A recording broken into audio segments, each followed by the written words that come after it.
Hi, in this video I want to demonstrate the law of static friction. And what the law of static friction says is that the static frictional force, the force of static friction, is proportional to the normal force. And it's equal to the coefficient of static friction. That's the constant of proportionality. So direct proportionality, the way that works is when two variables in a ratio are always equal to a constant of proportionality. So let's say if I was to increase the static frictional force by 2, or let's say if I was to increase the normal force by 2, the static frictional force would increase by 2 also. And it would equal to a constant. And if I do 3 times the normal force, it'll be 3 times the static frictional force. And that repeats, that pattern and trend repeats. So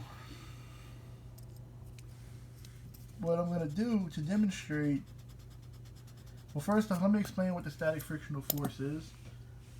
So the static frictional force is the frictional force of objects at rest, and it's equal to in magnitude the maximum force required to accelerate an object from rest. And the normal force is the force that is perpendicular to the surface of the object. So let's say the gravitational force, let's say I have this box, it has a weight and it's pressing against the floor. Well, the surface of the floor is applying a normal force perpendicular to the surface of this box. That's the normal force. So to demonstrate the law of static friction, I have some Dr. Pepper cans, they're unopened. I have a box, and I have a spring scale. So the coefficient of static friction depends on the surfaces of the objects, of, like I say, the box and the floor. And it varies between different surfaces. So here's what I'm going to do. I'm going to put one Dr. Pepper can inside the box. I'm going to get the spring scale, and I'm going to make sure the spring scale isn't like this or like this. I want to have it in the direction of motion. I want to have the force applied in the direction of motion. And there's one Dr. Pepper can in there. So the normal force is equal to the weight of the box at this time, because the box isn't accelerating up or down. So you can just say that, let's say the box has a normal force equal to 1 Dr. Pepper can. So whenever I pull this spring scale and try to get the box to accelerate from rest, let's look at the maximum force that's required there.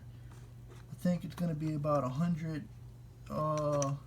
Let's look at it in newtons on this side. I think it's going to be about 1 newton. It's hard to get all this in the video.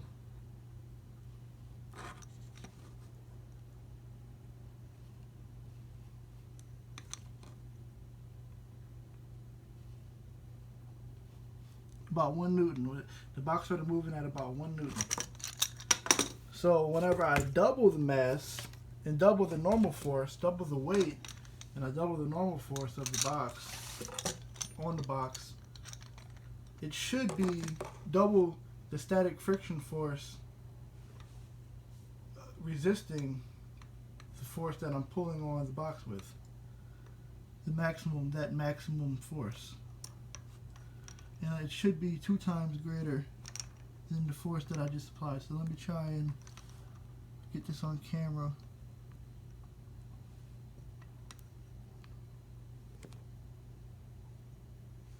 About 2 times. About 2 newtons this time it took to move the box. Now we'll do a third can. This time it should be about 3 newtons to to move the box. And it just started moving. Do that again. And it just started moving at about 3 newtons. So like I said, what that's showing is, let's say I had the normal force at, let's say, times 1, the static frictional force was times 1. But when I doubled that weight, I doubled the normal force, and the static frictional force became double. It became harder. See, the maximum force required to move that box became double. So the frictional force became double. And it was triple when I tripled the normal force, or tripled the weight. And that's a demonstration of a static frictional force. It proves it, you know, sort of proving it. I've only, you know, tried this with the surface of the box and the floor. You could, you know, do other surfaces. And as far as that goes, if you like the video, like, subscribe, and share. See you later.